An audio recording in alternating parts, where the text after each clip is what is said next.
চলে এসেছি, তার হাত নাই, অবশ্য সে পাও দিয়ে লেখে।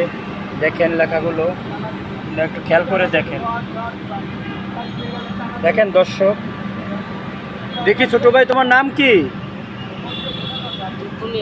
দুঃখু মিয়া। কোন ক্লাসে পড়ো? ক্লাস 9-এ।